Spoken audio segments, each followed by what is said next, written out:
सी foundation law के अंदर partnership act कर रहे थे अपन, वापस रिज्यूम करेंगे। Partnership distinguish from other forms of organisation, तो अलग अलग में डिफरेंस बिटवीन के बारे में बात हुई है। कंपनी और पार्टनरशिप के बीच में डिफरेंस, पहले लीगल स्टेटस के बारे में बात करा। पार्टनरशिप एक लीगल स्टेटस एग्जिस्ट करता है कि नहीं करता? नहीं करता, कोई लीगल स्टेटस कोई लीगल पर्सनालिटी अलग से नहीं है। कंपनी के अंदर कैसा होता है? सेपरेट लीगल एंटिटी एग्जिस्ट करता है। Agency, every partner is an agent as well as of the firm, खुद म्यूचुअल एजेंसी एग्जिस्ट करती है। कंपनी में ऐसा नहीं होता, शेयर होल्डर एक दूसरे के एजेंट नहीं होते। डिस्ट्रीब्यूशन ऑफ प्रॉफिट, पार्टनरशिप में प्रॉफिट बांटना कंपलसरी है कि नहीं है बांटेंगे। जैसे डीड बोलेगा, अच्छा डीड बोले तो बोल सकता है कि 20% हर साल का प्रॉफिट रिजर्व में जाएगा, तो जाएगा, कोई मनाही नहीं है। कंपनी के केस में प्रॉफिट बांटना डिस्ट्रीब्यूट करना कंपलसरी बिल्कुल भी नहीं है। इच्छा होगी तो डिविडेंड दिया जाएगा, नहीं होगी तो डिविडेंड नहीं दिया जाएगा। एक्सटेंट ऑफ लाइबिलिटी, पार्टनरशिप में लाइबिलिटी ऑफ द पार्टनर्स कैसी होती है? Unlimited. What do you understand by unlimited liability?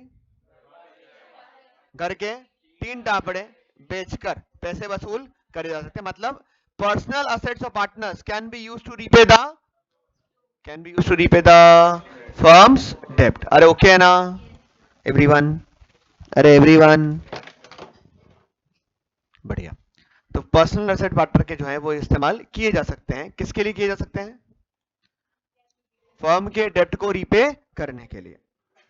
Company के अंदर, क्योंकि कंपनी लिमिटेड बाय शेयर्स हैं, तो जितना अनपेड अमाउंट है, कितना है अनपेड अमाउंट का मतलब? 10 रुपए का शेयर है, 8 पेड अप, तो कितनी लाइबिलिटी एग्जिस्ट हो सकती है? 2 रुपए। 10 रुपए का शेयर है, फुली पेड अप, लाइबिलिटी कुछ भी नहीं, ठीक है। पर अगर गारंटी वाली कंपनी है तो जितने का गारंटी किया है उतने का लाइबिलिटी राइज होगा। प्रॉपर्टी, जो फर्म की प्रॉपर्टी है पार्टनरशिप के अंदर, वो किसकी प्रॉपर्टी है? पार्टनर्स की, ठीक है क्या? क्योंकि पार्टनरशिप खुद तो प्रॉपर्टी अपना नाम पर होल्ड नहीं कर सकता। कंपनी के केस के अंदर क्या होगा? लाइबिलिटी किसकी होगी, मतलब जो प्रॉपर्टी होगी वो किसकी होगी? कंपनी की होगी। कंपनी खुद अपने नाम पर प्रॉपर्टी हेल्ड करता है, शेयर होल्डर्स की नहीं है। ट्रांसफर ऑफ शेयर्स, ट्रांसफरेबल है क्या? पार्टनरशिप के अंदर शेयर ट्रांसफरेबल है क्या? नहीं है। क्यों नहीं है? रिस्ट्रिक्शन है, आप इतनी आसानी से अपना शेयर ट्रांसफर नहीं कर सकते। एडमिशन ऑफ पार्टनर इतना आसानी से किया नहीं जा सकता। कंपनी के केस के अंदर शेयर होल्डर क्या करता है? अगर पब्लिक कंपनी है तो क्या होगा? फ्रीली ट्रांसफरेबल है। कैसा ट्रांसफरेबल है? फ्री ट्रांसफर, कोई तकलीफ वाली कहानी नहीं है। Management, in the absence of an express agreement to the contrary, all the partners are entitled to participate in the management, सारे पार्टनर्स मैनेजमेंट पार्टिसिपेट करेंगे। कंपनी के केस में क्या होगा? कंपनी में सारे लोग पार्टिसिपेट कर सकते हैं क्या? मतलब सपोज करो अपन सब ने मिलकर पार्टनरशिप फॉर्म करी, अपन सब मिलकर पार्टनरशिप फॉर्म कर सकते हैं क्या? 50 से कम है कर सकते हैं क्या? कर सकते हैं। अरे हाँ या ना? तो अपन सब रोज बिजनेस आएंगे, रोज काम करेंगे, रोज लड़ाई लड़ेंगे, अलाउड है? अरे यार इतने सारे लोग मिलकर काम करेंगे तो लड़ाई तो लड़नी पड़ेगी, है ना? मैं आज बोल रहा हूँ कि आज 2 टेस्ट लूंगा, तो तुम इतने आसानी से हाथ थोड़ी मान लोगे, तो लड़ाई तो लड़नी पड़ेगी ना मेरे को कि टेस्ट तो लूंगा ही लूंगा। तुम्हारे मना करने से कुछ नहीं होने वाला। तो पार्टनरशिप के अंदर क्या?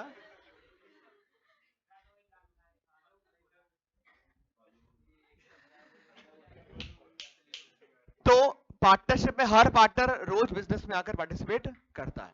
कंपनी के केस के अंदर क्या सारे शेयरहोल्डर्स पार्टिसिपेट करते हैं क्या? क्यों? कहीं से आए? कोई मार्च से थोड़ी बुलाना है उनको, कोई क्यों नहीं आ सकते?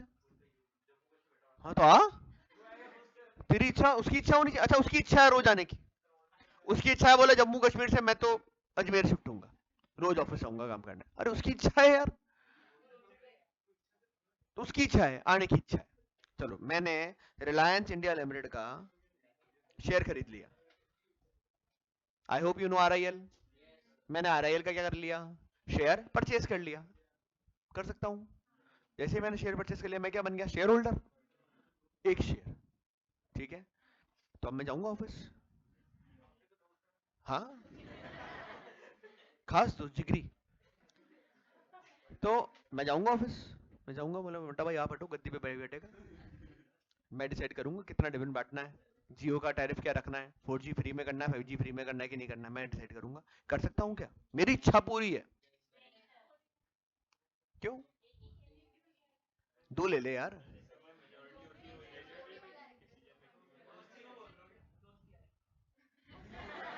बेटा दोस्ती यारी अगर मुकेश अंबानी से निभाने लग गया ना, देश खराब हो जाएगा, अपने क्या मतलब है इससे। हाँ, तो क्या करना है फिर? तो क्या हर शेयर होल्डर जाकर पार्टिसिपेट कर सकता है क्या? नहीं कर सकता। क्यों? क्योंकि नंबर इतना एक्स्ट्रॉर्डनरी हो गया कि अगर सब जाके पार्टिसिपेट करने लग गए तो कोई काम होगा ही नहीं। आई hope you understand. Sole proprietorship का सबसे बड़ा एडवांटेज या पार्टनरशिप का सबसे बड़ा एडवांटेज ही क्या है कि डिसीजन मेकिंग फास्ट होती है, क्योंकि लोग कम होते हैं। कंपनी के अंदर मीटिंग बुलानी पड़ती है, कोई काम करना है तो वो मीटिंग डिसाइड करती है। उसके बाद तो कंपनी में जो मैनेजमेंट है वो चूजन लोग करते हैं। चूजन लोग को अपन अंग्रेजी में बोलते हैं बोर्ड ऑफ डायरेक्टर। क्या बोलते हैं? ये शेयर होल्डर्स ने मिलकर चूज किया कि बोले वो तुम 10 लोग मिल लो और सारा पावर डिसीजन मेकिंग का तुम्हारे को दे दिया हमने, हमें तुम्हारे पे भरोसा है। बात समझ में आती है क्या? तो इसके लिए मैं अकेले जाकर या इवन 100 शेयर लेकर, इवन 1000 शेयर लेकर मैं जाकर मैनेजमेंट में पार्टिसिपेट नहीं कर सकता। चूजन लोग करते हैं। अच्छा, डायरेक्टर बनने के लिए भी क्वालिफिकेशन शेयर नाम का कंसेप्ट होता है कि इतने मिनिमम शेयर आपको लेने पड़ेंगे तो आप बनोगे। अब मैं खुद भी ले सकता हूँ और हो सकता है मैं किसी और के थ्रू भी करवा सकता हूँ। मतलब मुझे अलॉट भी किया जा सकता है कि डायरेक्टर बनना चाहते हो आप इसके लिए। रजिस्ट्रेशन, रजिस्ट्रेशन कंपलसरी नहीं है। कंपनी का कंपलसरी होता है रजिस्ट्रेशन कंपनी एक्ट में, क्योंकि कंपनी का जन्म ही कब होगा? जब उसका इनकॉर्पोरेशन होगा। वाइंडिंग अप, फर्म को डिसॉल्व किया जा सकता है at any time if all the partners agree. सारे पार्टनर्स अगर अग्री करते हैं तो फर्म को डिसॉल्व किया जा सकता है। Company being a legal person is either wind up by the national company law tribunal और its name is stuck by the register of company. Company जो है वो लीगल पर्सन है, उसको तो बंद करना है तो एनसीएलटी जाकर एप्लीकेशन लगानी पड़ेगी, नेशनल कंपनी लॉ ट्रिब्यूनल जाना पड़ेगा वाइंड अप करने के लिए, या आरओसी जो है वो नाम काट दे रजिस्टर में से। नंबर ऑफ मेंबरशिप कितने मैक्सिमम अलाउड है? अभी फिलहाल के लिए कितने हैं? 50। प्रिस्क्राइब कितने हैं? 100। मतलब सॉरी, अलाउड कितने हैं? 100। अभी प्रिस्क्राइब कितने हैं? 50। प्राइवेट कंपनी में कम से कम कितने मैक्सिमम हो सकते हैं? 200। पब्लिक में कोई रिस्ट्रिक्शन नहीं है। ड्यूरेशन ऑफ एग्जिस्टेंस, जैसे ही किसी पार्टनर का डेथ होगा, रिटायरमेंट होगा, एडमिशन होगा, फर्म क्या हो जाएगा? डिसॉल्व करा जा सकता है। ठीक है, ठीक है। डिपेंड करता है अग्रीमेंट के ऊपर। मतलब डीड में लिख दिया कि admission, retirement, death will not affect the dissolution of the firm, तो it is okay, but it will have the dissolution of partnership. I hope you remember dissolution of partnership और dissolution of partnership firm में फर्क है ना? Dissolution of partnership में क्या होता है? आपसी रिलेशनशिप बिटवीन पार्टनर्स चेंज हो रहा है। पहले में 1:1 था, अब में 3:1 हो गया, तो डिसोल्यूशन ऑफ पार्टनरशिप हो गया, है ना?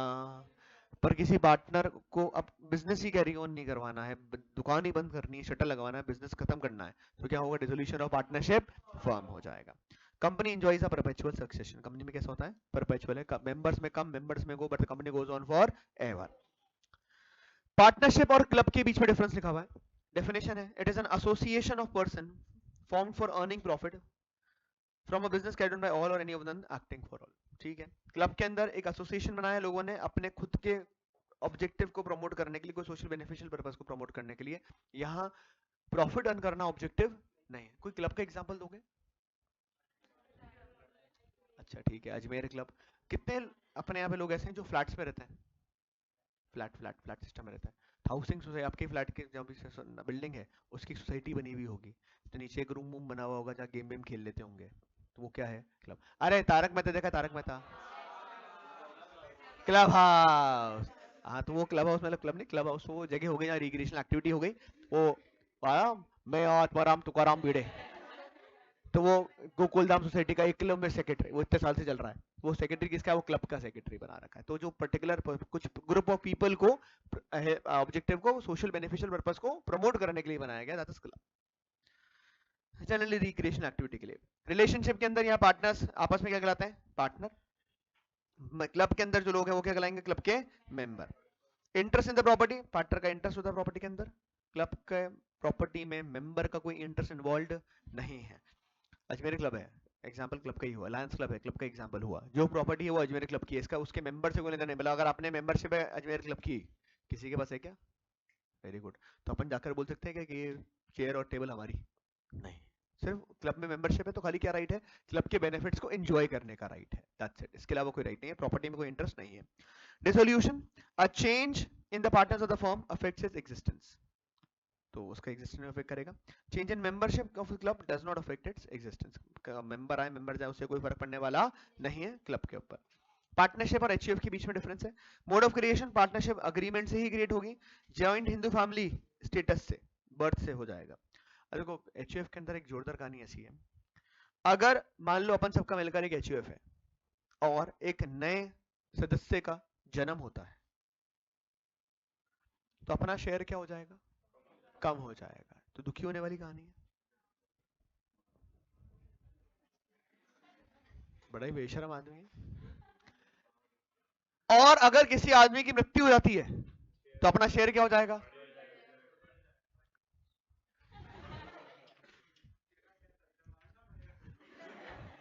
तो डेथ ऑफ मेंबर पार्टनरशिप के अंदर, पार्टनरशिप में अगर किसी पार्टनर की डेथ होगी तो क्या है, पार्टनरशिप में डिसोल्यूशन हो जाएगा, मतलब पार्टनरशिप का डिसोल्यूशन है, फर्म का नहीं, पार्टनरशिप का डिसोल्यूशन हो जाएगा। जॉइंट हिंदू फैमिली में ऐसा नहीं होता। मैनेजमेंट के अंदर हर पार्टनर के पास इक्वल राइट है मैनेज करने का, पर अगर जॉइंट हिंदू फैमिली की बात करता हूं तो किसके पास राइट है, करता क्या, हु इज करता,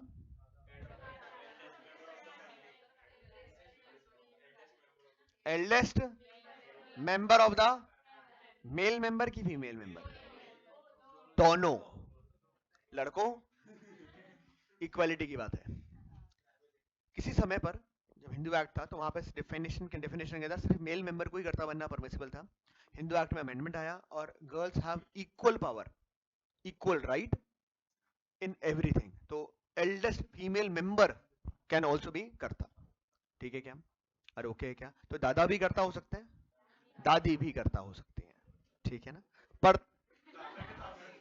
परदादा भी परदादी भी, ठीक है, पर दादा पर दादी भी,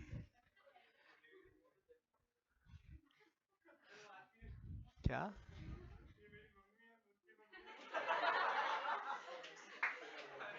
ये कहा आता है,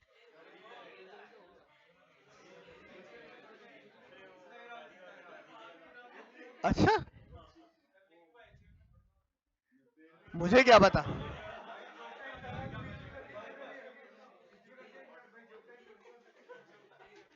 सुन राघव, राघव सुन, एक पुष्कर रहता ना, पुष्कर है ना, सुन एक समझ, एक बात समझ, एक एक इसका कुंड से ना हुआ है, तालाब, पुष्कर तालाब है ऐसे, पाप धोने के लिए लोग दूर दूर से आते हैं, डुबकी मारने के लिए, बेटा इसको धक्का दे के आना है उसके अंदर, तो पाप धुल पाएंगे इसके। Authority to bind, every partner can by his act bind the firm, हर पार्टनर के पास राइट है, किसका राइट है, फर्म को बाइंड करने का राइट है। द कर्ता और the manager has the authority to contract for the family and the other members in the family, मतलब जो काम कर्ता ने करा है वो सब पर क्या होगा, बाइंडिंग होगा। लाइबिलिटी, पार्टनर्स की लाइबिलिटी कैसी होगी, एचयूएफ में सिर्फ कर्ता की लाइबिलिटी अनलिमिटेड है, मेंबर्स में तो जितना उनका हिस्सा है उससे ज्यादा उनसे मांग नहीं सकते। Calling for accounts on closure, a partner can bring, ये आता है भाई ट्रू फॉल्स के अंदर, a partner can bring a suit against the firm for accounts provided he also seek the resolution of the firm, मतलब अगर resolution हो रहा है फर्म का तो पार्टनर अकाउंट्स के लिए केस फाइल कर सकता है, बोल सकता है कि मेरे को अकाउंट्स देखने हैं। On the separation of HUF,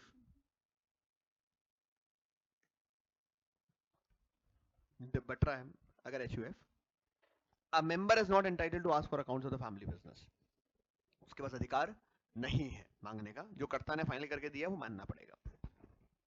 governing law, partnership act है वहां पर हिंदू लॉ गवर्न करता है। माइनर्स कैपेसिटी, माइनर पार्टनर बन सकता है, नहीं बन सकता है, बाय डिफॉल्ट तो नहीं बन सकता, पर बेनिफिट के लिए उसको एडमिट किया जा सकता है। एचयूएफ में माइनर मेंबर बन सकता है क्या, बिल्कुल, पैदा होते ही पहले मिनट के अंदर, he does not have to attain, wait for attaining the majority. Continuity, a firm subject to a contract between the partners gets dissolved by death or insolvency of partner, dissolve खत्म हो जाएगा। Joint Hindi family के अंदर क्या है, continuity रहेगी जब तक डिवाइडेशन नहीं होगा। नंबर ऑफ मेंबर्स किससे एक्सीड नहीं होने चाहिए, 50 से। मेंबर्स ऑफ एचयूएफ के अंदर लाइबिलिटी करता की कैसे होगी, अनलिमिटेड होगी, और नंबर ऑफ मेंबर्स भी कैसे हो सकते हैं, अनलिमिटेड हो सकते हैं, जितना बड़ा कुनबा होगा चलेगा, कोई तकलीफ वाली बात नहीं आ रही। अभी कुछ 2-4 साल पहले एक स्टूडेंट आता था, उसके घर में बताओ कितने लोग रहते हैं, 160 लोग रहते हैं, हाँ हाँ, तो मैंने भी बोला जिला रहते हो तुम, घर थोड़ी रहते हो तुम, जिले में रहते हो।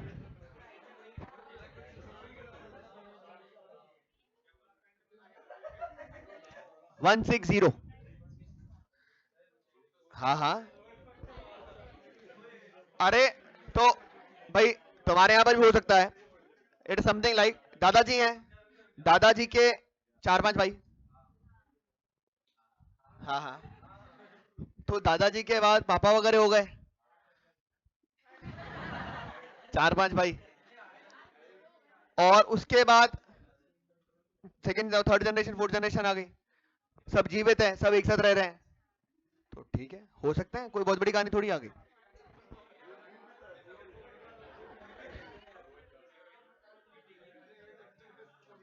अरे तुम्हारा जीवन में एक्साइटमेंट किस बात का है? कोई बात नहीं है, तो है, इसमें क्या हो गया? अच्छा एचयूए बना रखा है, तो कितने लोग एचयूए है? अनलिमिटेड लोग हो सकते हैं, कितने भी आ जाएं। Share in the business, partner, बस पार्टनरशिप के अंदर हर पार्टनर का शेयर कैसा है? डिफाइंड है। एचयूएफ में कोई शेयर डिफाइंड क्यों? हाँ, 160 के बाद 161 हुआ, शेयर कम। 160 के 159 रह गए, शेयर बढ़ गया।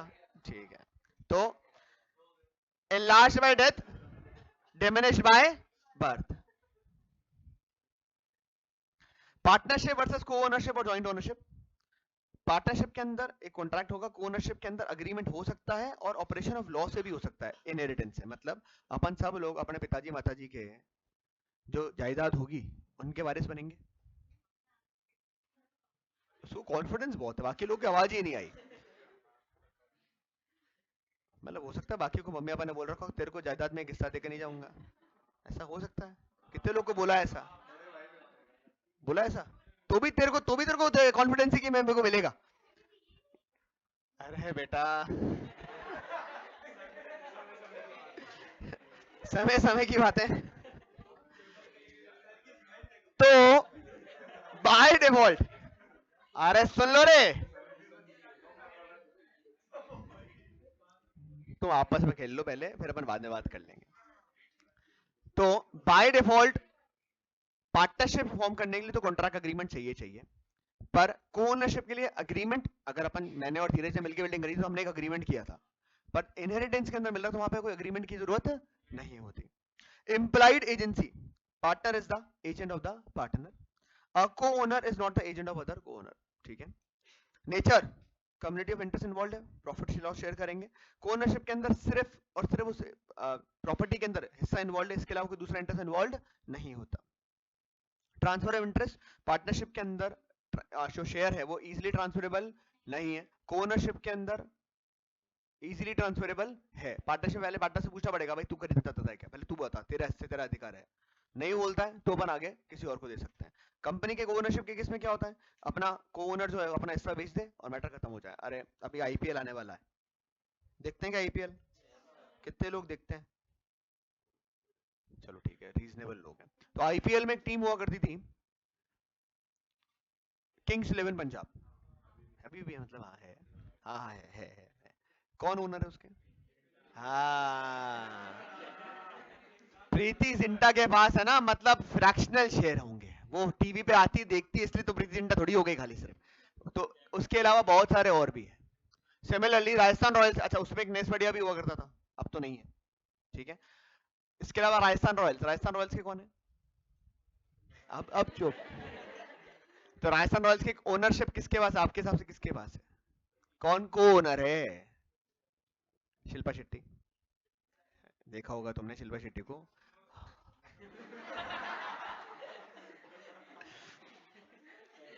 तो नहीं देखा तो उसने नहीं देखा, ऐसे आंखें आती है, ऐसे आंखें बंद कर ले, ऐसा बोले नहीं मैं सिर्फ टीवी बैटिंग देखूंगा। तो वो सब क्या है? को ओनर्स है। क्या है वो सब? ठीक है, किसी को भी अगर अपना हिस्सा बेचना है तो आराम से बेच सकता है। Partnership versus association. Partnership again agency relationship है, टू और मोर पर्सन है। एसोसिएशन क्या होगा? ये इवॉल्व होता है out of social cause and there is no necessary motive to earn and share profit, the intention is not to enter into business for gain. एक charitable society बना ली है, एसोसिएशन बना लिया है, लेबर यूनियन बना लिया है, ये सब क्या हो गया, एसोसिएशन के पार्ट है। और कोई बिजनेस नहीं कर रहे, इनका पर्टिकुलर ग्रुप का कोई ना कोई ऑब्जेक्टिव है, उसके लिए एसोसिएशन फॉर्म करा गया है। Partnership to run a business and is to earn profit. Charitable society बनता है, रिलीजियस एसोसिएशन बनता है, अरे मंदिर कमेटी होती है, दरगाह कमेटी होती है, गुरुद्वारा में भी कमेटी होती है, सब क्या है, एसोसिएशन है, क्या है। अच्छा, इसके अलावा फैक्ट्री में लेबर काम करे तो लेबर का एक यूनियन होता है, वो भी क्या है, एसोसिएशन। इनमें से किसी का भी ऑब्जेक्टिव प्रॉफिट अर्न करना, बिजनेस करना नहीं है। इनका ऑब्जेक्टिव क्या है, पर्टिकुलर जो काम के लिए इनका फॉर्मेशन किया गया है वो काम फुलफिल होना चाहिए। काइंड्स ऑफ पार्टनरशिप, क्या क्या काइंड्स हैं? The following chart illustrates the various kinds of partnership with regard to duration, with regard to extent of the business. तो पहला है पार्टनरशिप एट विल और दूसरा है partnership for a fixed period, और यहाँ पर क्या है, पर्टिकुलर पार्टनरशिप और जनरल पार्टनरशिप। वैसे इन जनरल आपको पता होगा what is partnership at will, अपनी इच्छा से, मतलब जब तक तेरी शक्ल सही लगेगी तब तक साथ काम करूंगा, जिस दिन तेरी शक्ल पसंद नहीं, tata bye bye take care. Okay है क्या, ऐसा कर सकते हैं क्या? नहीं। पार्टनरशिप एट विल का मतलब है कि मैंने कोई फिक्स टेन्योर के लिए, कोई पर्टिकुलर काम के लिए पार्टनरशिप फॉर्म नहीं करी है। जब इच्छा खत्म हो जाए तो रिमेनिंग पार्टनर को एक नोटिस देना पड़ेगा, नोटिस में लिख के देना पड़ेगा कि मैं अब से पार्टनर बने रहना नहीं चाहता, टाटा बाय बाय। एक समय होता है उस नोटिस का, वो नोटिस देकर फ्री, इसके आगे की रिस्पॉन्सिबिलिटी उसकी नहीं होगी। समझ में आती है क्या बात? तो partnership at will according to section 7 of that. अच्छा, एक चीज ध्यान रखना, सेक्शन याद नहीं रखने आपको, ठीक है, सेक्शन याद करने की जरूरत नहीं है, दिमाग ज्यादा मत लगाना सेक्शन में। होता है तो अच्छी बात है, अदरवाइज कोई याद करने की जरूरत नहीं है, एटलीस्ट पार्टनरशिप में तो बिल्कुल भी नहीं है। सेक्शन याद करना कंपनीज में, क्योंकि याद करने को बोल रहा हूँ वो भी क्योंकि वो आपको एज इट इज इंटर में काम आएगा, ठीक है। एलपी एक्ट है, वहां सेक्शन याद करते तो वो भी आपको सी इंटर में काम आ जाएंगे आगे, तो इंटर में सेक्शन याद करने, फाउंडेशन में फिलहाल सेक्शन याद करने की जरूरत नहीं है। No fix period has been agreed upon and there is no provision as to determination of the partnership, तो वो क्या कराएगा, पार्टनरशिप एट विल कराएगा। दो कंडीशन सेटिस्फाई होनी चाहिए बस, ये वाली।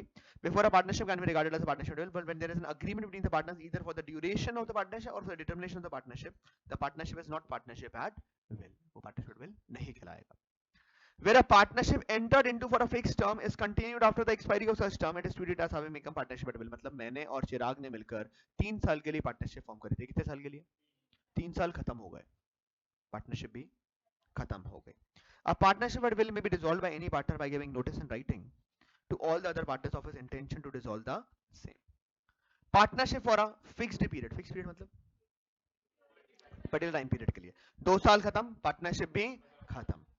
When a provision is made by the contract for the duration of the partnership is called partnership for a fixed period. It is a partnership created for a particular period of time. Such partnership comes to an end on the expiry of the fixed period. Particular partnership may be organized for the prosecution of a single adventure as well for the conduct of a continuous business, where a person becomes a partner with another person in any particular adventure or undertaking. The partnership is called particular partnership, ठीक है। A partnership constituted for a single adventure or undertaking subject to any agreement is dissolved by the completion of the adventure or undertaking। किसी particular काम के लिए अगर कोई particular partnership form करी गई है तो वो क्या कहलाएगा, आपका particular partnership कहलाएगा। General partnership, मैंने और नितिन ने पार्टनरशिप फॉर्म करी है, ठीक है, हम जनरल पार्टनर हैं, मतलब हमारी परचूनी की दुकान भी है, हमारा कोचिंग इंस्टीट्यूट भी है, हमारी 5 लाख बीघा के अंदर खेती भी है, मतलब कोचिंग इंस्टीट्यूट जब तक था तब तक तो ऐसे नहीं आया था फ्लेक्स है। तो कोई भी काम करेंगे उसमें सेम प्रोपोर्शन में काम करेंगे, सेम राइट सेम ड्यूटी सब कुछ सेम रहेगा, ठीक है। तो हम क्या है, जनरल पार्टनरशिप है। मल्टीपल बिजनेस के अंदर काम कर रहे हैं, मल्टीपल बिजनेस सब कुछ टर्म्स एंड कंडीशन क्या रहेगी, एग्जैक्टली सेम रहने वाली है। Where a partnership is constituted with respect to the business in general, it is called a general partnership. It is different from particular partnership. In this case of particular partnership, the liability of the partners extends only to that particular venture undertaking, but it is not so in the case of general partnership. General partnership is different from limited liability partnership. जो काम करेंगे सब मिलके करेंगे, सारी partnership में सबको same to same terms and condition रहेगी। कोई एक बिजनेस बंद भी हो गया, मतलब परचून दुकान बंद भी करनी पड़ गई, तो भी पार्टनरशिप में कोई फर्क पड़ने वाला नहीं है। Partnership deed, It is the result of an agreement. No particular formalities are required for an agreement of partnership. It may be in writing or formed verbally. Partnership deed basically होता ही क्या है? होता ही क्या है? Agreement in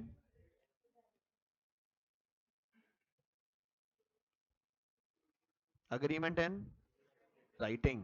Written agreement in written. कौन सी English लिखते हो भाई? Agreement in writing.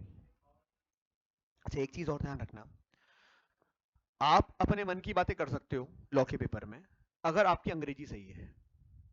मतलब अग्रीमेंट इन रिटर्न अगर आप लिखते हो तो प्लीज लॉ के अंदर लॉ की भाषा लिखना जो किताब में लिखी हुई है। समझ रहे हो मेरी बात को? तो आप अर्थ का अनर्थ हो जाता है जो आप लिखते हो उसके अंदर, तो प्लीज बुक की लैंग्वेज को स्टिक करो अगर ऐसा है तो। और नहीं आप लिख सकते हो तो पार्टनरशिप हो गया, एलएलपी हो गया, जो एक्ट में लैंग्वेज प्लेन इंग्लिश लिखा हुआ है वहां आप अपनी भाषा का उपयोग कर सकते हो, मना ही नहीं है। तो हार्ड को रट्टाफिकेशन यहां करने की जरूरत नहीं होती, जनरलाइज लैंग्वेज लिखोगे तो भी चलेगा, कोई प्रॉब्लम नहीं है। But it is desirable to have the partnership agreement in writing to avoid future disputes. The document in writing containing the various terms and conditions as to the relationship of the partners to each other is called partnership deed. It should be drafted with care and be stamped according to the provisions of the Stamp Act. एक interesting चीज बताता हूँ,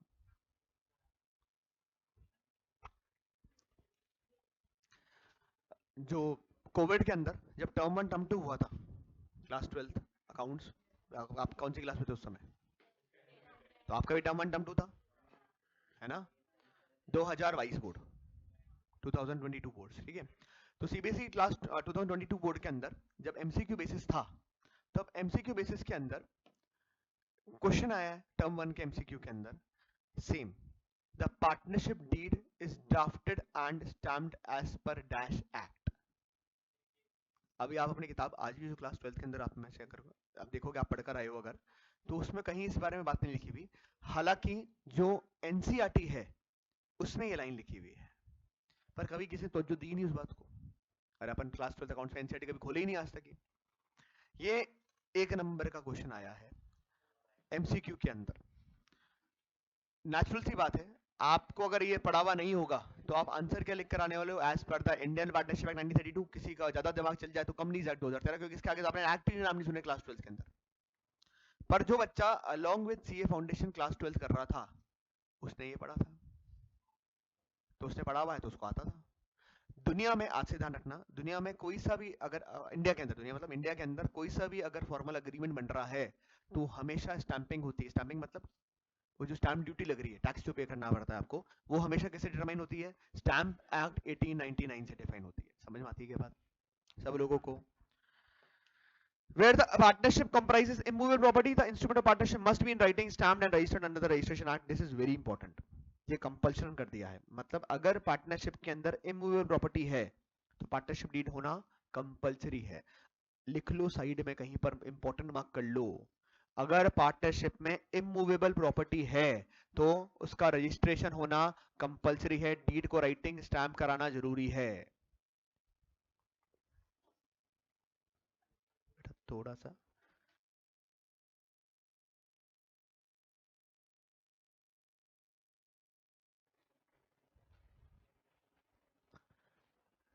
अगर immovable है तो deed बनाना जरूरी है क्या?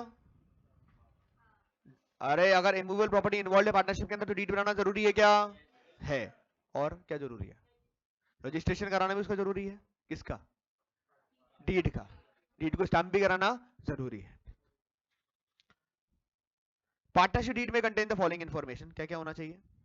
नेम होना चाहिए, पार्टनर के नाम पते होने चाहिए, क्या बिजनेस कर रहे हैं वो पता होना चाहिए, कहां कर रहे हैं वो पता होना चाहिए, कब स्टार्ट किया, कमेंसमेंट मतलब स्टार्ट, ड्यूरेशन क्या है, मतलब विल है, 2 साल है, क्या है, कैपिटल कितना कितना कंट्रीब्यूट करेगा हर पार्टनर, पीएसआर क्या होगा, एडमिशन रिटायरमेंट क्या होगा, आईयूसी आईयूडी आईयूएल के बारे में क्या बात होगा, अगर अकाउंट सेटल करने डिसोल्यूशन में तो कैसे सेटल होंगे, सैलरी कमीशन का क्या होने वाला है, अगर किसी पार्टनर को एक्सपेल करना है तो कैसे एक्सपेल हो सकता है, a partnership firm may add or delete any provision according to the needs of the firm। मतलब 1 से लेकर 12 तक में 4 पॉइंट ही रखना, 4 ही रख लो, 12 के अलावा 14 करने हैं तो 14 कर लो, मतलब अपनी फ्लेक्सिबिलिटी है। जो ऐड करना चाहो उसको ऐड कर लो, जो डिलीट करना चाहो उसको डिलीट कर दो। टाइप्स ऑफ पार्टनर, अलग अलग विभिन्न विभिन्न प्रकार के पार्टनर्स हैं भाई। ये सारी बातें हैं ना, इवन पार्टनरशिप अकाउंट्स में भी आती है, ठीक है। तो वहां अकाउंट्स की थ्योरी में भी सेम कहानी लिखी हुई है। एक्टिव और एक्चुअल और ऑस्टेंसिबल पार्टनर, एक ही आदमी के तीन नाम है। क्या नाम है? नाम से क्या लगता है? एक्टिव है मतलब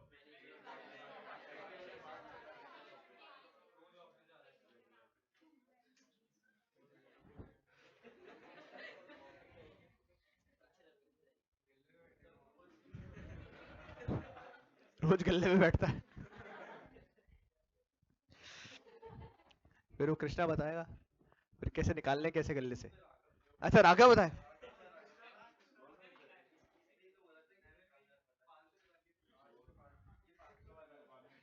कितने कितने लोग की शॉप्स है? शॉप्स कितने लोग की?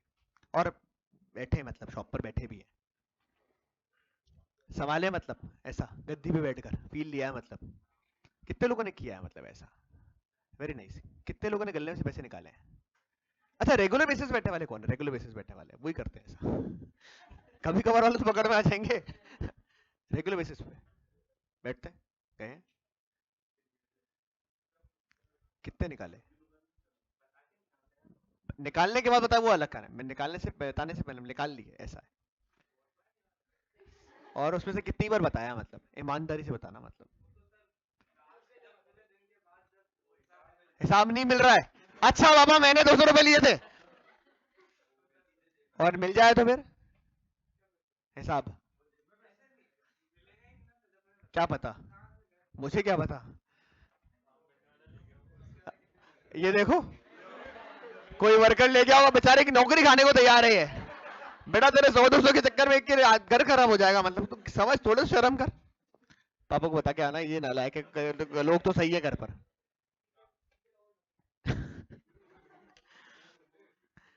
एक्टिव और एक्चुअल और ऑस्टेंसिबल पार्टनर मतलब जो रोज, बस यार बस। एक्टिव एक्चुअल ऑस्टेंसिबल पार्टनर का मतलब क्या है? जो रोज ऑफिस जाता है, बिजनेस में पार्टिसिपेट करता है, रोज बिजनेस कंडक्ट में काम कर रहा है। It is a person who has become a partner by agreement and who actively participates in the conduct of the partnership. He acts as an agent of other partners for all acts done in the ordinary course of business.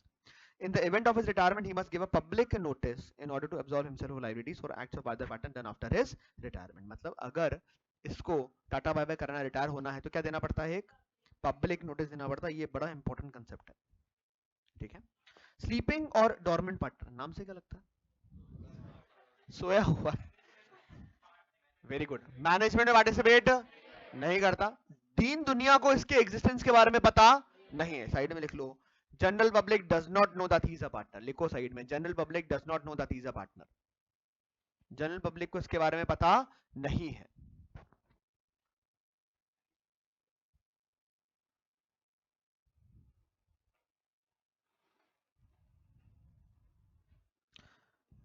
Profit loss share करेगा, third party इसको liable होगा, ठीक है। पर इसको कोई public notice देने की जरूरत नहीं है। क्यों जरूरत नहीं है? क्योंकि पता ही नहीं है। तो रिटायर होने पर इसको पब्लिक नोटिस देने का जरूरत नहीं होता। नॉमिनल पार्टनर, हाँ, आदमी बढ़िया है तो उसने अपना सिर्फ क्या करा है? नाम लेंड किया है फर्म को, उसका कोई एक्चुअल इंटरेस्ट इन्वॉल्व नहीं है। ये मुझे बताओ क्यों करेगा कोई नाम लेंड? अरे मैं क्यों करूंगा? मेरा गुडविल का नाम, क्योंकि मेरे से नॉमिनल पार्टनर मैंने नाम दे दिया, मेरी लाइबिलिटी चालू हो गई। मतलब तुमने कोई भी कांड किया, मैं रिस्पॉन्सिबल हूँ। तो फिर क्यों बनेगा? कोई क्यों कोई नाम देगा? देखो कोई अपना नाम लैंड कर रहा है, कोई रियल इंटरेस्ट नहीं है, प्रॉफिट भी शेयर नहीं करता, कंडक्ट भी नहीं करता, पर लाइबल है। मतलब बेनिफिट तो कुछ नहीं मिलना, पर जिम्मेदारियां पूरी है। तो फिर क्यों, क्यों कोई अपना नाम लैंड करेगा? कहीं नहीं है। रिश्तेदार, कैसी बातें करते हैं मतलब।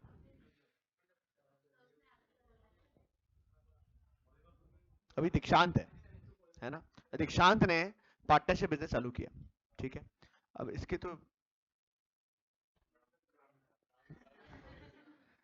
शक्ल पे लिखा हुआ है कि काम नहीं करने वाला, तो कोई इससे डील करने को तैयार नहीं है। अब पापा ने सोचा बेटा ऐसे तो कैसे काम चलेगा, बेटा धंधा ही नहीं कर पाएगा, अपने पैरों पे खड़ा ही नहीं हो पाएगा। तो पापा ने अपना नाम लैंड कर दिया, बोले मैं भी पार्टनर हूँ, बिजनेस तो मेरा ही है, इसको रख रखा है नौकरी के ऊपर, मतलब पापा ने अपना नाम लैंड कर दिया कि he is also a partner. जैसे ही पापा का नाम साथ में आ गया, क्या हो गया, फर्म को क्रेडिबिलिटी मिल गई। फर्म को क्या मिल गई, क्रेडिबिलिटी मिल गई। बात समझ में आती है क्या? तो अब लोगों का विश्वास है, तो वो लोग इसका डील कर लेंगे। इसके वजह से नॉमिनल पार्टनर का नाम चालू होता है। तो जनरली पिताजी इज द पर्सन, या फ्रेंड हो गया या रिलेटिव हो गया, इस तरह की कहानी जहां पे आ गई वहां पे जरूर मिल जाएगा। पार्टनर इन प्रॉफिट ओनली, नाम से क्या लगता है, सिर्फ प्रॉफिट शेयर करेगा, लॉसनेस को मतलब नहीं। Profit only and also liable to third parties for all acts of profit only. इसका लॉस से कोई लेना देना नहीं है। थर्ड पार्टीज की भी लाइबिलिटी खाली कितना होगा, जितना उसका प्रॉफिट होगा, खाली उसके लिए ही। इनकमिंग पार्टनर मतलब इसका क्या हुआ है, एडमिशन हुआ है। तो a person who is admitted into partnership into an already existing firm with the consent of all the existing partners called as incoming partner, ये liable नहीं है for any act of the firm done before his admission as a partner. Mr. A joined as a partner on 10 September in a firm MNQ Associates which was existing from 10 July. Mr. A will not be liable for any act of the firm done before his date of joining, that is 10th of September. ठीक है, responsibility नहीं होगी। Outgoing partner मतलब retiring partner. A partner which leaves the firm and the rest of the partners continue to carry on the business called a retiring or an outgoing partner. Such a partner remains liable to third parties for all acts of the firm until public notice is given of his retirement. Partner by holding out, holding out मतलब इसको estoppel भी बोलते हैं। क्या बोलते हैं इसको, estoppel भी बोलते हैं, यहाँ लिखा हुआ भी है। मतलब मैंने या तो थर्ड पार्टी को रिप्रेजेंट होने दिया एज अ पार्टनर, या मैंने खुद को एज अ पार्टनर रिप्रेजेंट होने दिया है। मैं एक्चुअल में पार्टनर नहीं हूं, पर मैंने या तो इंप्रेशन क्रिएट किया है या इंप्रेशन क्रिएट होने दिया है कि मैं पार्टनर हूं। That is known as partner by estoppel या partner by holding out. Partnership by holding out is also known as partnership by estoppel, where a man holds himself out as a partner or allows other to do so. He is stopped from denying the character he has assumed, and upon the faith of which creditors may be presumed to have acted. जो इसने अपने आप को represent होने दिया है वो liable है, कोई लाइबिलिटी अराइज होगी तो रिस्पॉन्सिबल होगा। ठीक है, मतलब मान ले तो साइकिल लेकर आया, ठीक है, और लक्ष्य, हाँ रुचित लक्ष्य और रुचित ये दोनों थे। ठीक है, साइकिल किसकी है, नितिन की है। रुचित ने नितिन के सामने बोला, यार साइकिल में एकदम बढ़िया लेकर आया हूँ, एकदम कोई तकलीफ वाली बात है, मस्त साइकिल चलती है। लक्ष्य ने, साइकिल तेरी है? रुचित ने बोला, और क्या, भाई की साइकिल है, एकदम न्यू ब्रांड। ये सारी बातें किसके सामने हो रही है, नितिन के सामने। नितिन ने कहीं कोई ऑब्जेक्शन उठाया नहीं है। लक्ष्य ने दूसरे दिन आकर रुचित को बोला, भाई मेरे को साइकिल खरीदनी है। रुचित ने बोला, मेरी ले ले, 5,000 रुपए मात्र। और लक्ष्य ने 5,000 रुपए देकर रुचित से साइकिल ले ली। क्या नितिन बाद में मना कर सकता है क्या? नहीं, क्यों, उसके सामने तो होल्डिंग आउट उसने अलाउ किया था रुचित को एज अ पार्टनर। तो अब रुचित ने कोई भी कांड किया तो उसके लिए नितिन रिस्पॉन्सिबल है। ठीक है, क्या सेम पार्टनरशिप में अप्लाई कर रहा है। मेरा partner represents himself or knowingly permits himself to be represented as a partner in a firm when in fact he is not, he is liable like a partner in the firm to anyone who on the faith of such representation has given credit to the firm. तो responsibility रहेगी। A person may himself by his word or conduct have induced others to believe that he is a partner, or he may have allowed others to represent himself partner. The results in both cases is identical. XY partners in a partnership firm. X introduced A, a manager, as his partner to Z. X ने A को introduce किया as partner. A remained silent. A ने कुछ नहीं बोला, तो उसने अपने आप को रिप्रेजेंट होने दिया। अब अगर X और Y ने मिलकर कोई भी कांड किया तो A रिस्पॉन्सिबल होगा क्या? बिल्कुल होगा, Z के लिए अगर किया तो। सिमिलरली अगर A ने कोई कांड कर दिया और Z पैसे मांगेगा तो Z क्या X और Y से पैसे मांग सकता है क्या? बिल्कुल मांग सकता है। Z, a trader believing A as a partner, supplied 100 TV sets to the firm on credit. After the expiry of the credit period, Z did not get the amount of TV sets sold to the partnership firm. Z filed a suit against X and A for the recovery of the price. Here in the given case, A, the manager, is also liable to the price because he became a partner by holding out. पैसे इससे भी वसूल किए जा सकते हैं। ठीक है ना? It is only the person to whom the representation has been made and who acted thereon has a right to enforce liability again arising out of holding out. मतलब खाली कौन रिस्पॉन्सिबल, मतलब खाली किसके अगेंस्ट रिस्पॉन्सिबिलिटी बनेगी इसकी? Z के against ही, जिसके अगेंस्ट होल्डिंग आउट हुआ है। मतलब नितिन वाले केस में रुचित और लक्ष्य में ही। रुचित ने बाद में प्रिंस को जाके गाड़ी भेज दी, तो नितिन गाड़ी वसूल कर सकता है, पैसे वसूल कर सकता है। बात समझ में आती है, क्योंकि होल्डिंग आउट खाली किसके सामने हुआ था, लक्ष्य के सामने ही हुआ था। You may also note that for the purpose of fixing liability on a person who has by representation led another to act, it is not necessary to show that he was actuated by the fraudulent intention. The rule given in section 28 is also applicable to a former partner who has retired from the firm without giving proper public notice of his retirement. In such cases, a person who even subsequent to the retirement given credit to the firm on belief that he was a partner will be entitled to hold him liable. Firm है PQRS, S retire हो रहा है without giving public notice and his name continues to be used on the letterheads. PQRS है, S ने retirement ले लिया, पर क्या हुआ है, पब्लिक नोटिस दिया नहीं है, तो जनता को पता है कि वो पार्टनर है कि नहीं है, जनता को तो ये लगता है। तो जो कोई फॉर्म का डील कर रहा है और कोई लाइबिलिटी अराइज अगर होती है तो कौन रिस्पॉन्सिबल होगा, PQR तो होंगे, साथ में और कौन होगा, S भी रिस्पॉन्सिबल होगा। ठीक है क्या? अगेन इसके जितने बैक क्वेश्चंस हैं वो आपकी कॉपी के अंदर लिखे हुए होने चाहिए। ठीक है, टाइप्स ऑफ पार्टनर को इंपॉर्टेंट मार्क कर देना, जो टाइप्स ऑफ पार्टनर्स है वो इंपॉर्टेंट मार्क कर देना, उस पर क्वेश्चन बनता है। ठीक है, so this completes our unit number 1 Indian partnership act 1932 की। ठीक है ना, चलो फिर मिलेंगे नेक्स्ट क्लास के अंदर। Tata bye, take care.